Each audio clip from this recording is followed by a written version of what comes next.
कमल किशोर सोने और हीरे के जवाहरात बनाने और बेचने का काम करता था। उसकी दुकान के बने हुए गहने दूर दूर तक मशहूर थे। लोग दूसरे शहर से उसकी दुकान से गहने लेने और बनवाने आते थे। इतना बड़ा कारोबार होने के बावजूद भी कमल किशोर बहुत ही शांत और सरल स्वभाव वाला व्यक्ति था। प्रतिदिन गीता शास्त्र पढ़कर वह अपनी गद्दी पर बैठता था। एक दिन उसका कोई मित्र उसकी दुकान पर आया जो कि अपने पत्नी सहित वृंदावन धाम से होकर वापस आ रहा था। कमल किशोर एक सोने और हीरे जड़ित हार को देख ही रहा था कि उसका मित्र उसकी दुकान पर पहुंचा। कमल किशोर का मित्र अपने साथ वृंदावन से एक बहुत सुंदर लड्डू गोपाल जिसका स्वरूप अत्यंत मनमोहक था, साथ लेकर आया था। कमल किशोर लड्डू गोपाल जी के मनमोहक रूप सौंदर्य को देखकर अत्यंत आनंदित हुआ। उसने अपने हाथ में पकड़ा हुआ हार उस लड्डू गोपाल के गले में पहना दिया और अपने मित्र को कहने लगा कि देखो तो सही, इस हार की शोभा लड्डू गोपाल के गले में पड़ने से कितनी बढ़ गई है। उसका मित्र और कमल किशोर आपस में बातें करने लगे। बातों बातों में ही उसका मित्र लड्डू गोपाल को हार सहित लेकर चला गया। दोनों को ही पता ना चला कि हार लड्डू गोपाल के गले में ही पड़ा रह गया है। कमल किशोर का मित्र अपनी पत्नी सहित एक टैक्सी में सवार होकर अपने घर को रवाना हो गया। जब वह टैक्सी से उतरे तो भूलवश लड्डू गोपाल जी उसी टैक्सी में रह गए। टैक्सी वाला एक गरीब आदमी था जिसका नाम बाबू था। वह दूसरे शहर से यहाँ अपने परिवार का पालन पोषण करने के लिए टैक्सी चलाता था। आज उसको अपने घर वापस जाना था जो कि दूसरे शहर में था। जब टैक्सी लेकर बाबू अपने घर पहुंचा तो उसने जब अपनी टैक्सी की पिछली सीट पर देखा तो उसका ध्यान लड्डू गोपाल जी पर पड़ा जो कि बड़े शाही तरीके से पिछली सीट पर गले में हार धारण करके सुंदर सी पोशाक पहनकर हाथ में बांसुरी पकड़े हुए पसर कर बैठे हुए हैं। बाबू ये देखकर एकदम से घबरा गया कि यह लड्डू गोपाल जी किसके हैं। लेकिन अब वह दूसरे शहर से अपने शहर जा चुका था जो कि काफी दूर था और वह सवारी का घर भी नहीं जानता था, तो वह दुविधा में पड़ गया कि वह क्या करे। लेकिन फिर उसने बड़ी श्रद्धा से हाथ धोकर लड्डू गोपाल जी को उठाया और अपने घर के अंदर ले गया। जैसे ही उसने घर के अंदर प्रवेश किया, इतनी सुंदर स्वरूप वाले लड्डू गोपाल जी को देखकर उसकी पत्नी ने झट से लड्डू गोपाल जी को अपने पति के हाथों से ले लिया। उसकी पत्नी जिसकी 8 साल शादी को हो चुके थे, उसके अभी तक कोई संतान नहीं थी। गोपाल जी को हाथ में लेते ही उसकी ममतामयी और करुणामयी आंखें झरझर बहने लगी। ममतावश और वात्सल्य भाव के कारण ठाकुर जी को गोद में उठाते ही उसको ऐसे लगा उसने किसी अपने ही बच्चे को गोद में उठाया है और आंखों में आंसू बहाती हुई बोलने लगी, अरे बाबू, तुम नहीं जानते कि आज तुम मेरे लिए कितना अमूल्य रत्न लेकर आए हो।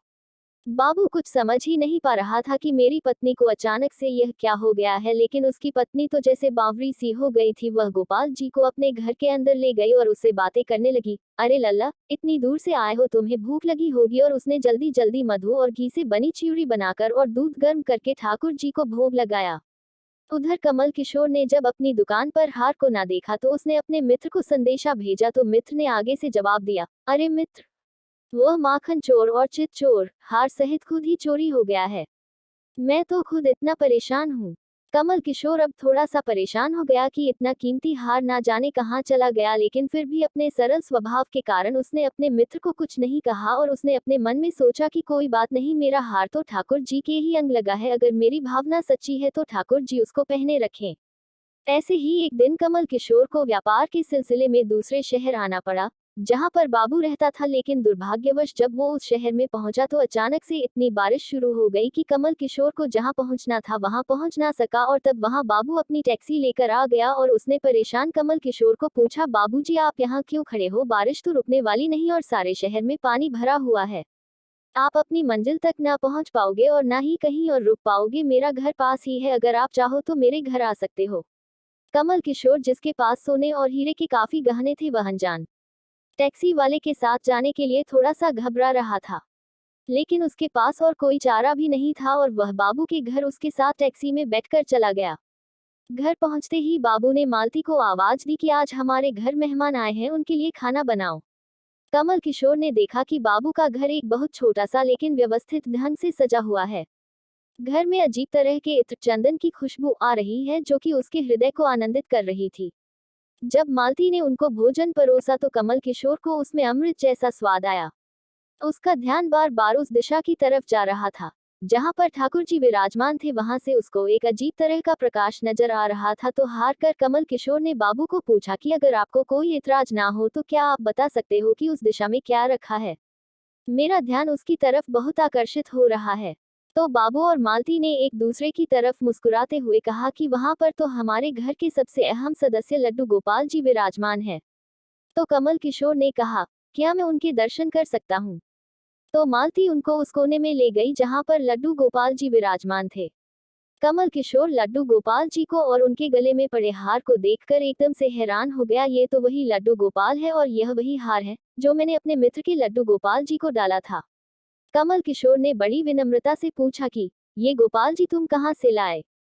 बाबू, जिसके मन में कोई छल कपट नहीं था, उसने कमल किशोर को सारी बात बता दी कि कैसे उसको सौभाग्य से गोपाल जी मिले और उनके हमारे घर आने से हमारा दुर्भाग्य सौभाग्य में बदल गया। तो कमल किशोर ने कहा, क्या तुम जानते हो कि जो हार ठाकुर जी के गले में पड़ा है उसकी कीमत क्या है? तो बाबू और मालती ने बड़ी विनम्रता से हाथ जोड़कर कहा कि जो चीज हमारे लड्डू गोपाल जी के अंग लग गई, हम उसका मूल्य नहीं जानना चाहते और हमारे लल्ला के सामने किसी चीज किसी हार का कोई मोल ही नहीं है। तो कमल किशोर एकदम से चुप हो गया और उसने मन में सोचा कि चलो अच्छा है, मेरा हार ठाकुर जी ने अपने अंग लगाया हुआ है। अगले दिन जब वह चलने को तैयार हुआ और बाबू उनको टैक्सी में लेकर उनके मंजिल तक पहुंचाने गया, जब कमल किशोर टैक्सी से उतरा और जाने लगा, तभी बाबू ने उनको आवाज लगाई कि जरा रुको, यह आपका कोई सामान हमारी टैक्सी में रह गया है। कमल किशोर ने देखा कि वह अपना जेवर से भरा बैग टैक्सी में ही छोड़कर जा रहे थे। कमल किशोर की आंखों में आंसू आ गए कि जब तक मैंने निश्चल भाव से ठाकुर जी को वह हार धारण करवाया हुआ था, तब तक उन्होंने पहने रखा। मैंने उनको पैसों का सुनाया तो उन्होंने मेरा अभिमान तोड़ने के लिए ये सब लीला रची। वह गीता का पहला अध्याय याद करने लगा। क्या लेकर आए थे और क्या लेकर जाना है? खाली हाथ आए थे, खाली हाथ जाना है। जो लिया यहीं से लिया, जो दिया यहीं पर दिया। ठाकुर जी जैसा चाहते हैं वैसा ही होता है, हम तो निमित्त मात्र हैं। कौन ठाकुर जी को वृंदावन से लाया और किसके घर आकर वह विराजमान हुए, ये सब ठाकुर जी की लीला है। जिसके घर रहना है, जिसके घर सेवा लेनी है, ये सभी जानते हैं। हम लोग तो निमित्त मात्र हैं, बस हमारे भाव शुद्ध होने चाहिए। ठाकुर जी तो बड़े बड़े पकवान नहीं बल्कि भाव से खिलाई छोटी से छोटी चीज को भी ग्रहण कर लेते हैं।